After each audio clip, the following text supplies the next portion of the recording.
Ano na ba talaga ang mabibili ng 1,099 pesos mo? Good news! Dahil nahanap ko tong Gabor Garment Steamer that is very efficient and affordable. Napakadali nitong gamitin. Meron na tong multiple steam settings so we can easily adjust depende sa fabric. Madali ding i-adjust yung rod. May kasama na ring steam iron board, hanger, at eto nga pala yung ironing brush head. Tara, try natin! Madaling i-disassemble yung water tank. Unscrew lang natin para malagyan ng tubig. Kalahati nga lang pala yung nilagay ko.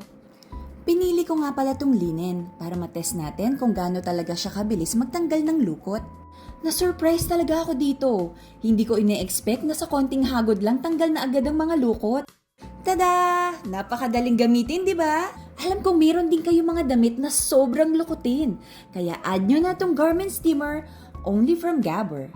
Click the yellow basket.